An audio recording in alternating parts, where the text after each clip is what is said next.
Awesome. Okay, great. So I think it should be good to go. Well, you were born in Mexico City. Is that right? Yes. Yeah. Well, how was it? What was Well, it? I was. My father was a fashion designer, and he immigrated from Mexico to Ecuador when he was 19 years old. And in Ecuador, he got married, and he had 3 boys. And then he moved to Mexico from Ecuador. His wife passed away, so he married a Mexican. And she had 1 boy, and then she passed away, unfortunately. So he didn't have much. And he said, "I'm going to go to Lebanon and get myself a Lebanese girl." That was my mom. So he went to Lebanon, and it was just. He bought a beautiful Buick limousine and shipped it over there just to be able to seduce a young girl. He was 45 at the time. So anyway, and then they went back to Mexico, and I was born in Mexico, and I spent there about 15 years, and from there, my father decided to go back to Lebanon. So. It was quite an incredible cultural shock for me. I mean, going from a city of as big as Mexico City, going to Lebanon, it's a small country, and going to my father's home in the mountains. And I only spoke a little bit of English, but mostly Spanish. So I had to learn Arabic and English right away. And they put me in a high school that belonged to my mom's uncle. He was a minister there. So that's where I learned English and Arabic right away. A year later, I was already acting in a Shakespeare play. I was able to assimilate languages very fast. Then I went to the American University of Beirut. It's a very, very well-known university. It's only about 180 years old and has a very, very high reputation. So I did my bachelor's over there, and then I went back to the United States to make my doctorate in architecture and urban planning. And that was at MIT? MIT, yeah. Yeah, amazing. And then after that, you eventually found your way to working with the world-renowned Kenzo Tange? Yes, actually, sometimes there are, opportunities in life where you don't expect. And my mom was an interior designer, and she was pretty good. And she was interior designer of the king of Saudi Arabia, King Faisal. He was a great king, actually, better than the actual one. So she did the interiors of his family, his children. He had 9 children.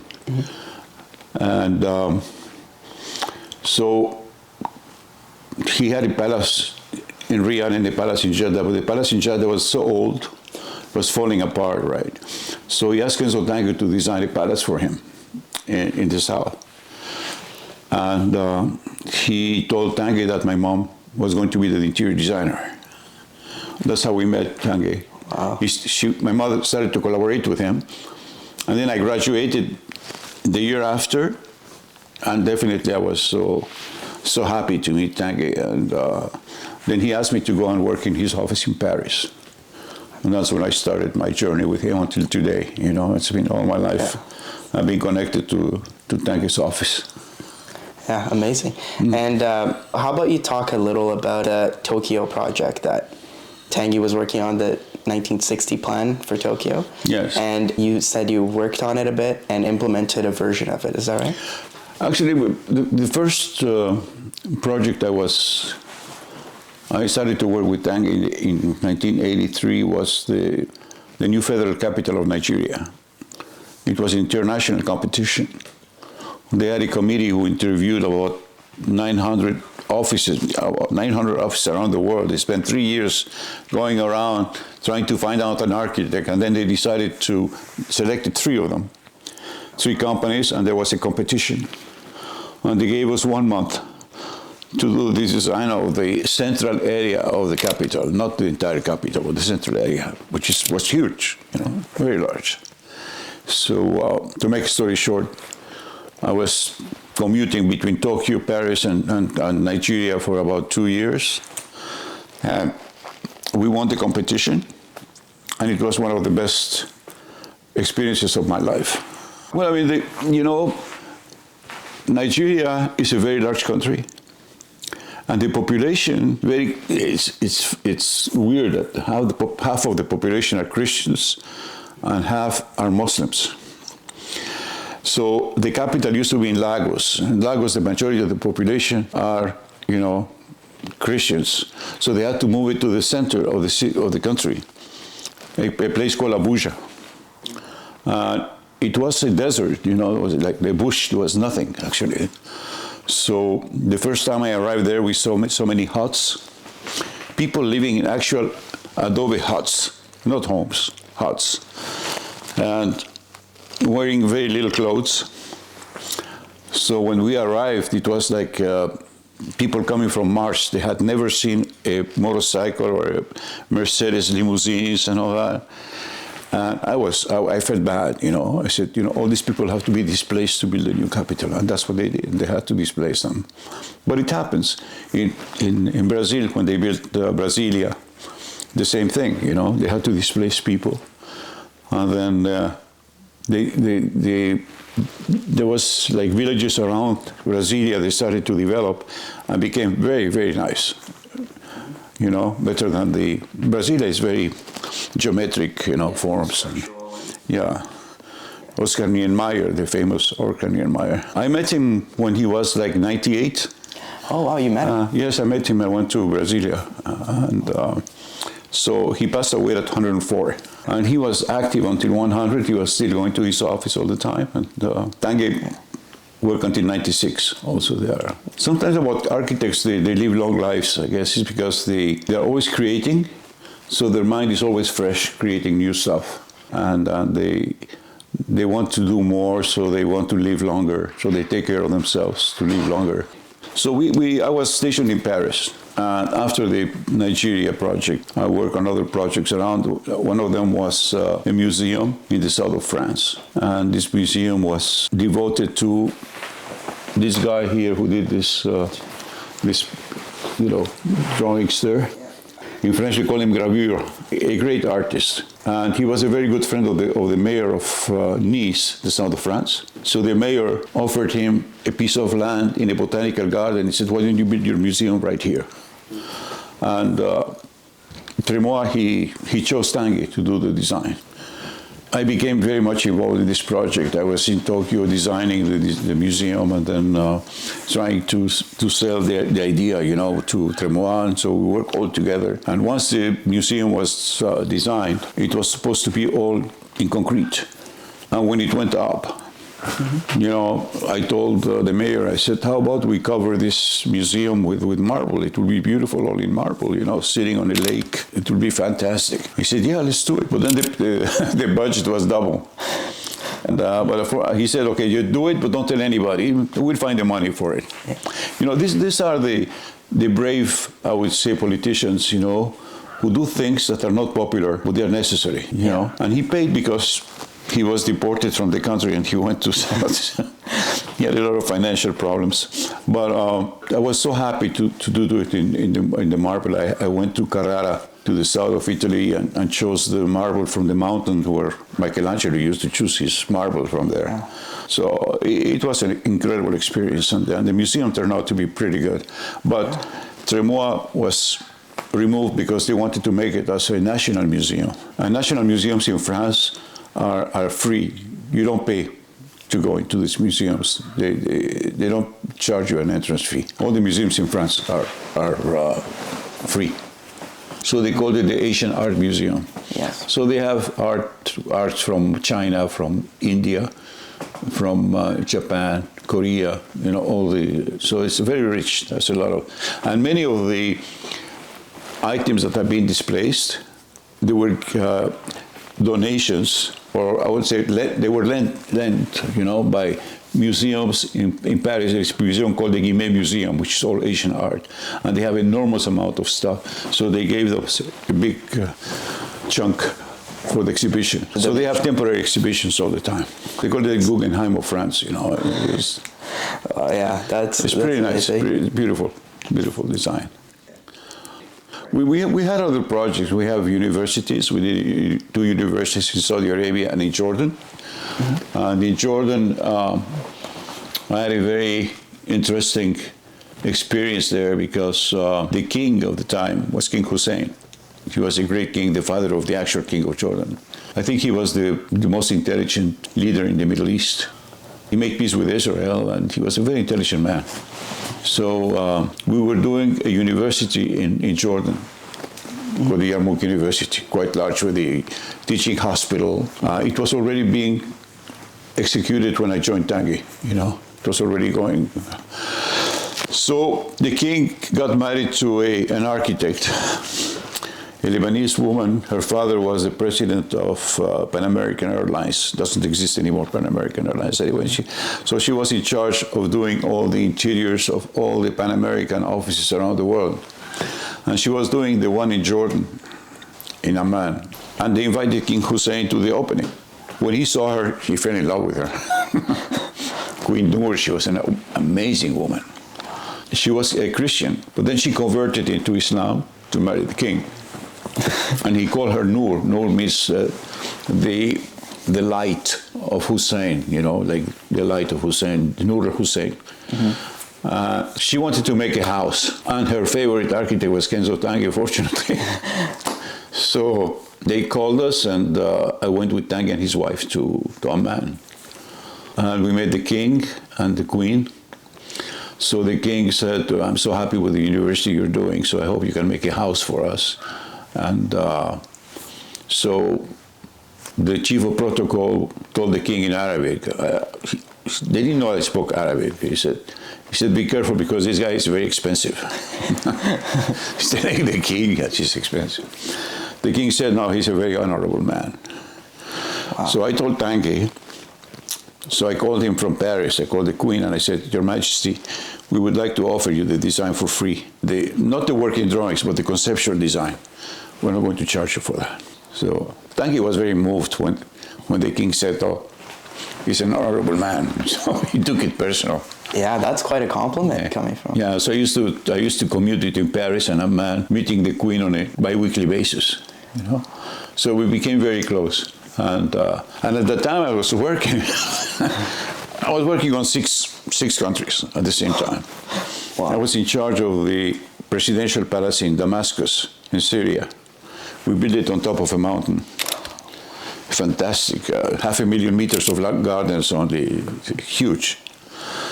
So we were doing the one in Damascus and Jordan. I was, at least they were very close to each other, so I was commuting between all of them. And right now the president of Syria is hiding somewhere because the presidential palace is in the open that it can be bombed in a second, so he's hiding. So I'm glad. I don't want them to destroy the building.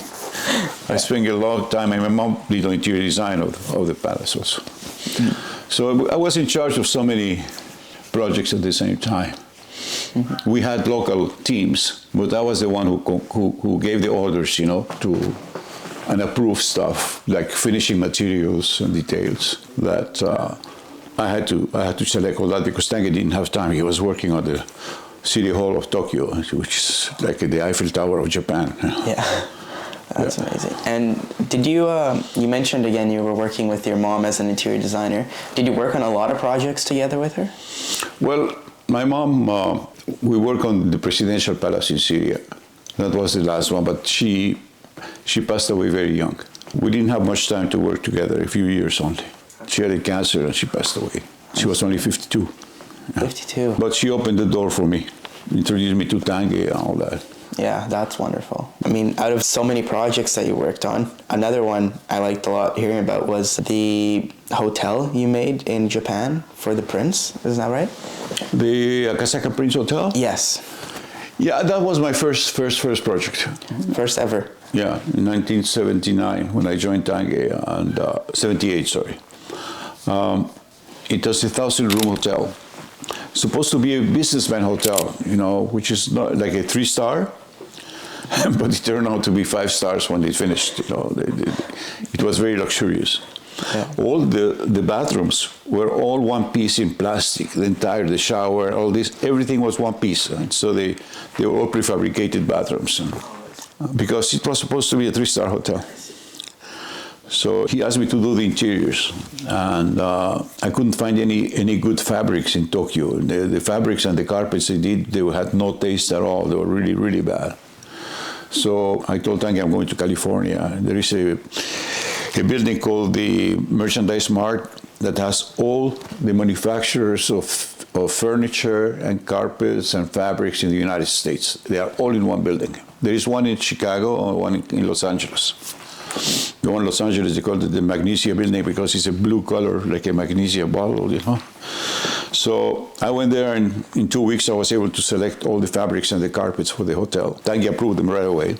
And I said, okay, we have to order it takes 3 months to order the fabrics. He said, don't worry about it. So 2 weeks later, I'm called to a meeting, and the Japanese company who makes carpets and fabrics, they copy them entirely. They work exactly the same. So they manufacture them in Japan and add them to their collection. It was a lot of fun doing all that, you know. So the location of the Akasaka Prince Hotel is so central and so strategic that a few years ago, they demolished the hotel, 60 stories, 1,000 rooms out, and they built a 6-star hotel. I mean, it's like the most expensive hotel in Tokyo. Wow. Because of the location. They were not getting enough revenues for such a location. You know, they have money, so. Well, yeah.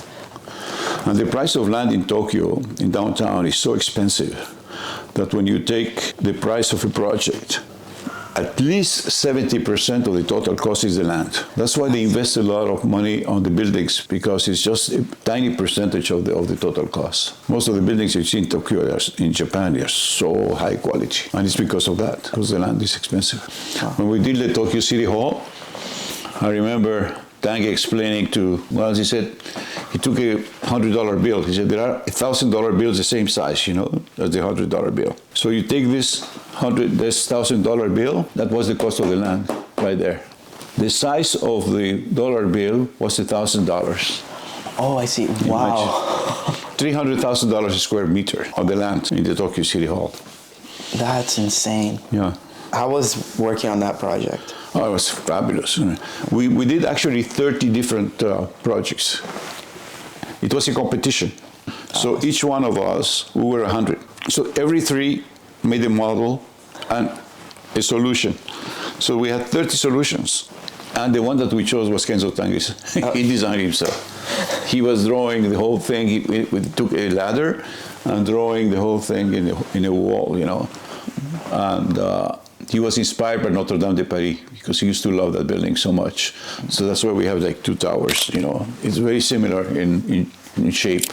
And it's all finished with granite outside, the highest quality. It's beautiful. And it was built only in 36 months.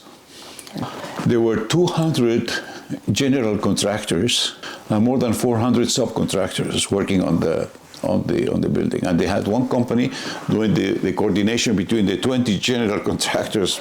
It was huge. 16,000 people work in the city hall. And Tanguy wanted to see all the furniture, even in models. You know, he wouldn't approve drawings. He wanted to see everything in 3D. So imagine making a model for the 16,000 people. It was an army working on this project, an army. And then I went with him once to the site. And you saw all the workers working with white gloves, man. And they had classical music going on the site. And the whole place they had people just to clean the dust and to clean. So everything had to be perfectly clean. That's the way the Japanese are. They are very methodical, and they respect architects a lot. When an architect comes, they clean the whole place. Here, the opposite, you know. The architect is not important. Well, not always, but... And is it still standing today? It's still being used, that same building? The Tokyo City Hall? Yeah. Oh, definitely. It's like the Eiffel Tower of Japan. And then you can go up to the 60th floor and see all Tokyo from there. It's a beautiful building. Very nice. The BMW headquarters. The BMW headquarters was born from a project which was a much larger project, you know, in a town called San Donato Milanese, which is next to Milan, you know. The the airport is in San Donato Milanese, and it's just half an hour you're in Milan. It's touching. It's like Surrey and Vancouver. So the owners of the land asked us to make a master plan. It was huge. It had like 30 office buildings and hotels, and quite a large one. And there was a piece of land, property where we said, this could be a hotel. And then BMW bought that piece of land. And obviously we were the master planners. So we worked with them in the beginning, the shape of the building and all that. So at the end they said, okay, why don't you design it for us? So we designed it as part of the entire project. And it was the headquarters for BMW in Italy. It's, Milan and Munich, which is the headquarters where they manufacture the cars, it's just a couple of hours drive. Very, very close, Munich and Milan. Mm-hmm. And it was such a good project. I saw on your CV that when it was inaugurated, the mayor gave Kenzo the key to the city. Is that right? Yep, the keys of the city.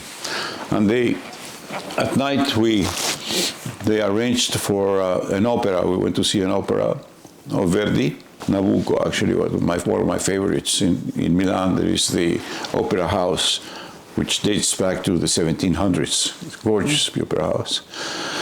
So we went to the opera, and after that, they invite us to have dinner in an apartment owned by some very rich people in Milan. And they rent the apartment for special dinners and special things. And the whole place is covered with paintings from Turner, and millions of dollars in paintings. It's like a museum. The house is fantastic. And the dining room, we were about 50 people, and they had chandeliers with candles, actual candles. There was no electricity. It's all lit like they used to do in the 1700s, in the Renaissance. It was quite extraordinary.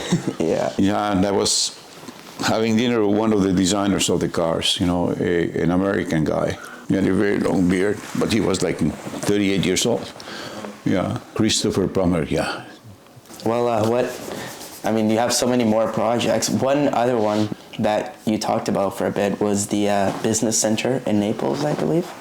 Oh yeah, the one in Naples was a very large urban project. The land was extremely, very, very large. It was like 100 hectares of land.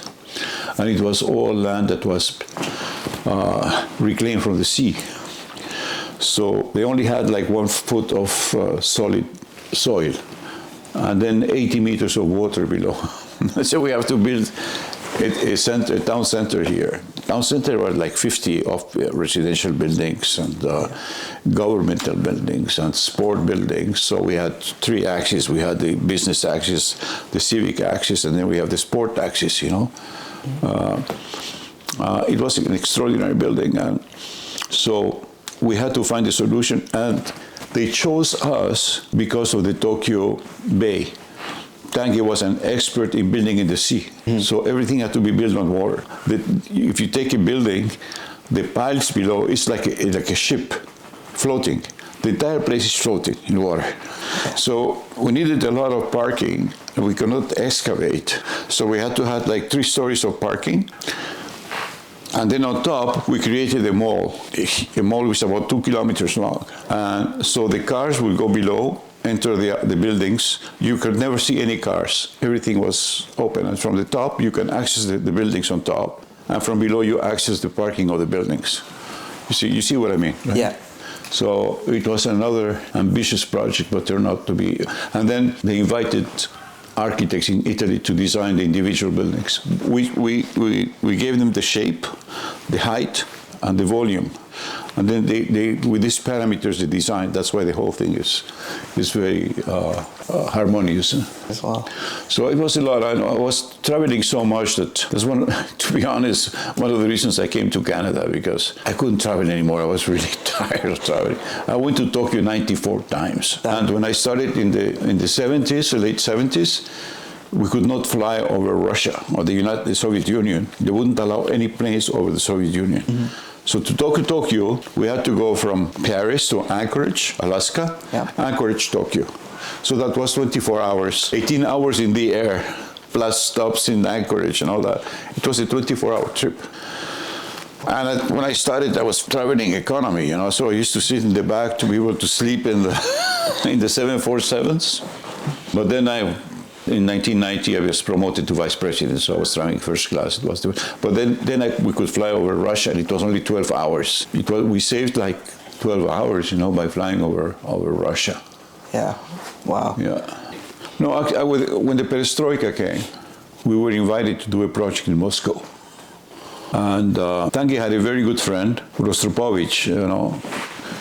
Rostropovich was known to be the most famous cellist. He plays the cello. He was the most famous in history. He was incredible. He played the piano like a god, man. So I became very close with him.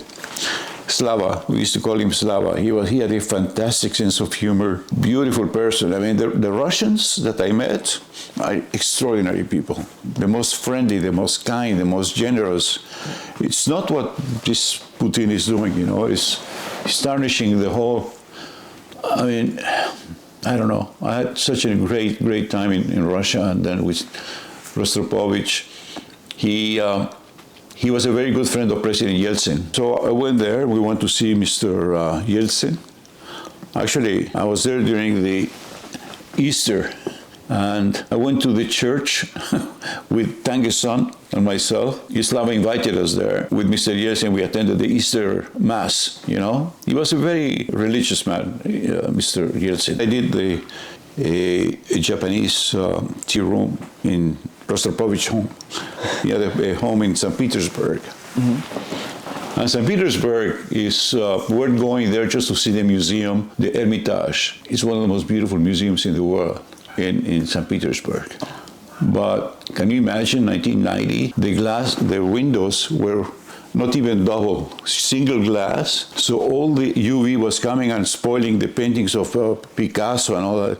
They had one person sitting there for the whole museum. You know, there was nobody.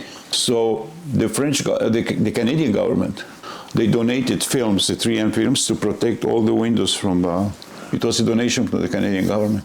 Right now they have money, of course, it's different. They're wasting all the money in the war, but St. Petersburg, they call it the Venice of the North, because they have canals like Venice everywhere.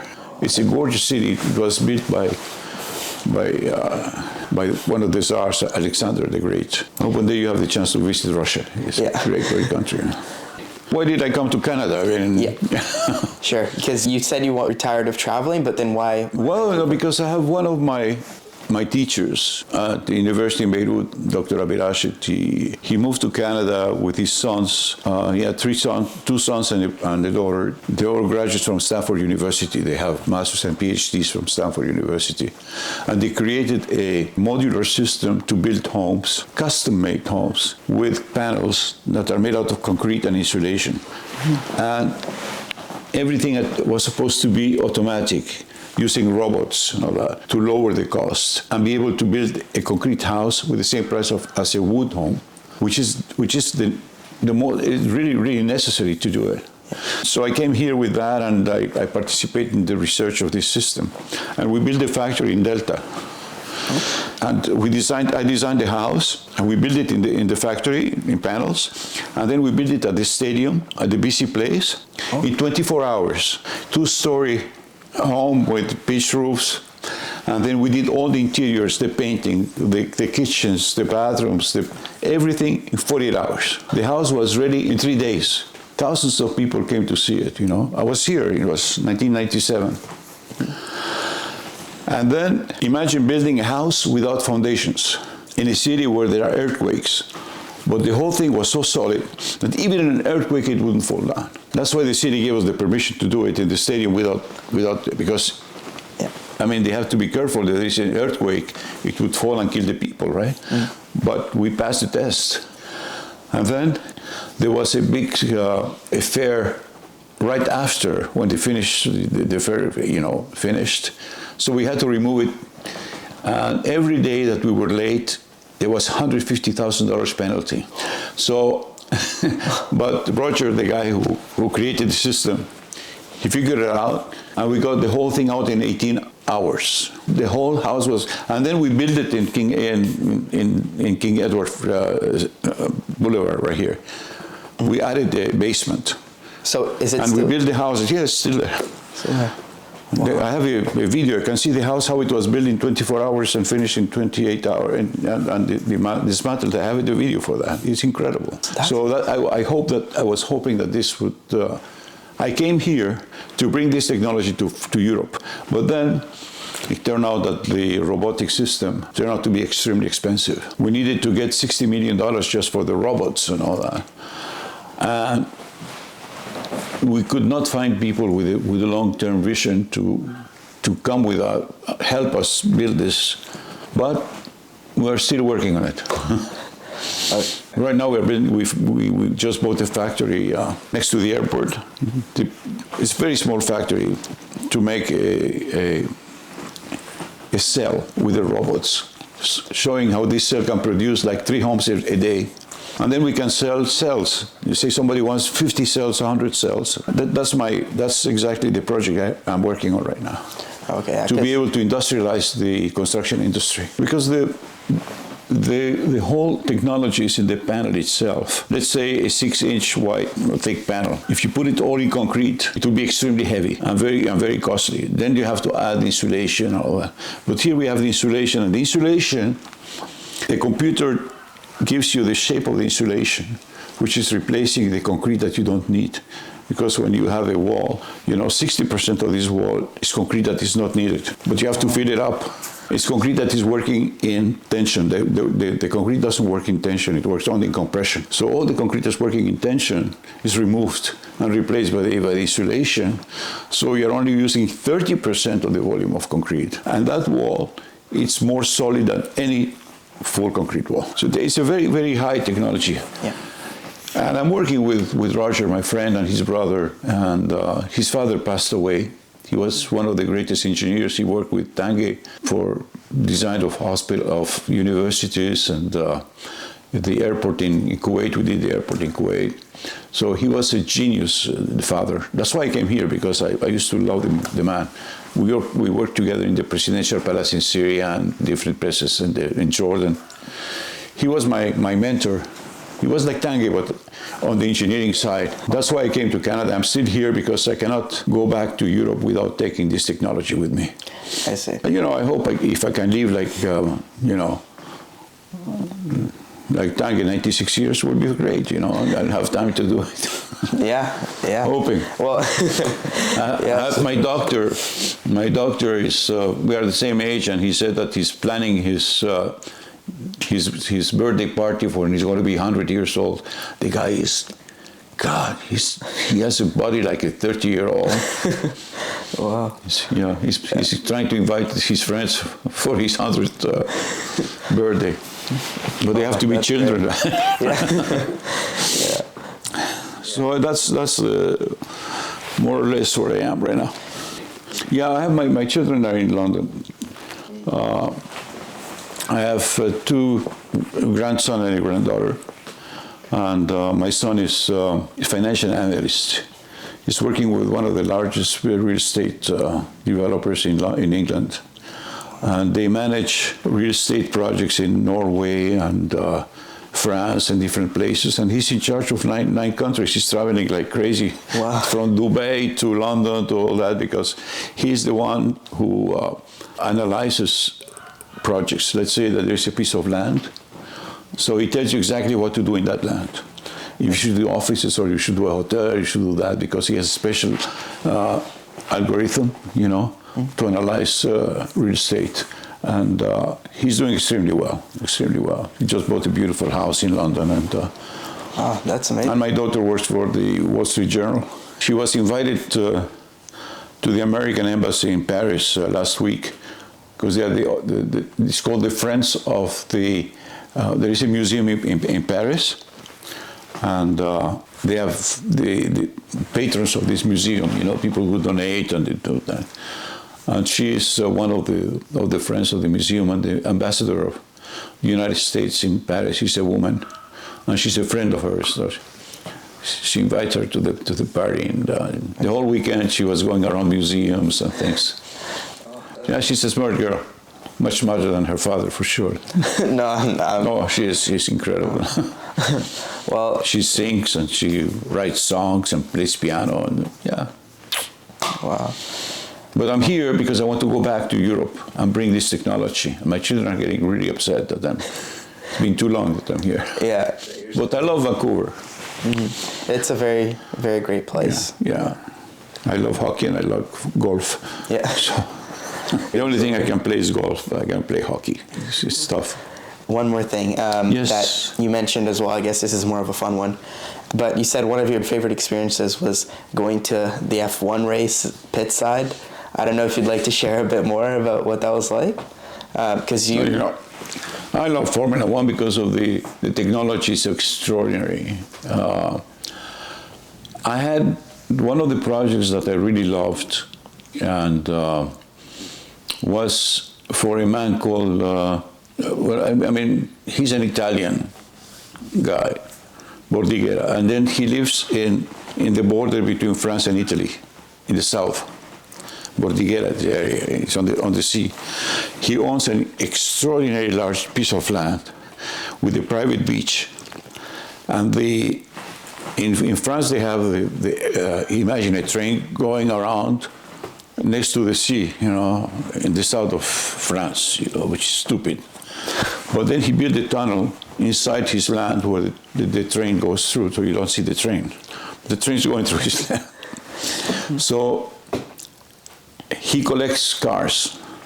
And I'm talking now 1984. He had 40 Porsches dating back to 1947, you know. And then he had Lamborghinis, and then he had a lot of Ferraris. And so he wanted to display them. And the only way to display them in this hill was to excavate and make like a cave. So we built a cave, like half a circle around. It was like an oval thing, half with glass, and put the 40 Porsches there. That's really cool. He had two guys, two technicians, working on all his car collection, so that he could pick up any car and drive it whenever he wants.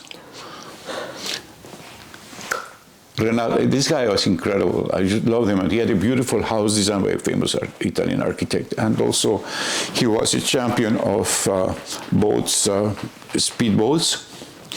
He owns the company called Monaco that manufactures the boats, and he's the world champion. He was the world champion at the time, and his office was in Milan.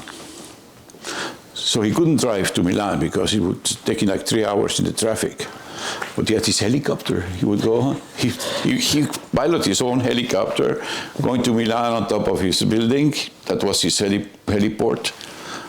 That's the kind of guy that and he got me in love with Formula One, because during the Formula One in Monte Carlo, he drives his car.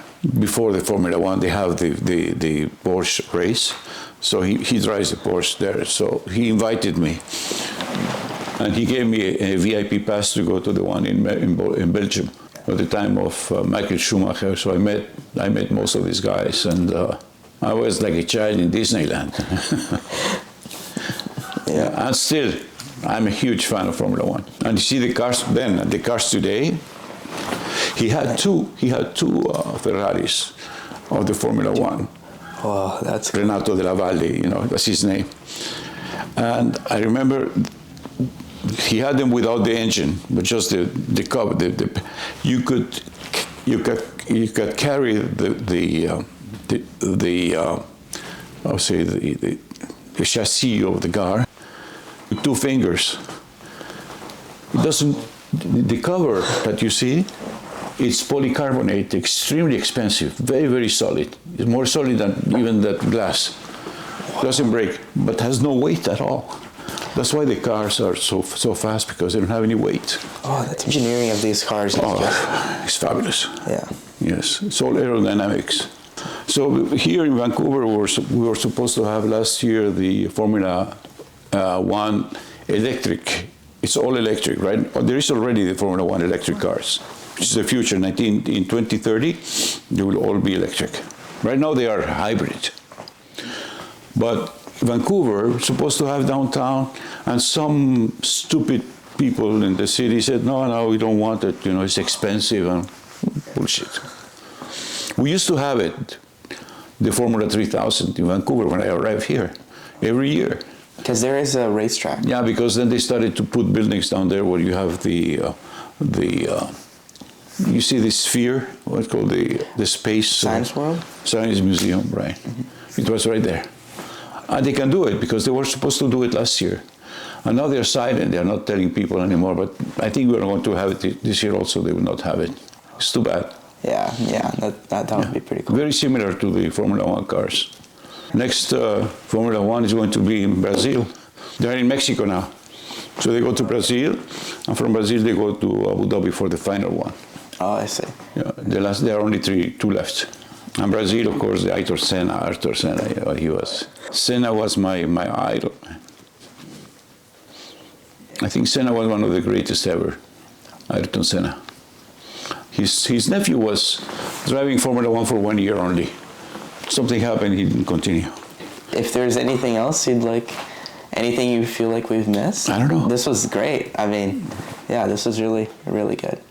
No, thank you for doing this. Yeah. Well, no, thank you. Thank you. This is going to do a great video. I look forward to see the editing. Yeah. Yeah. Well, amazing. Here, let me...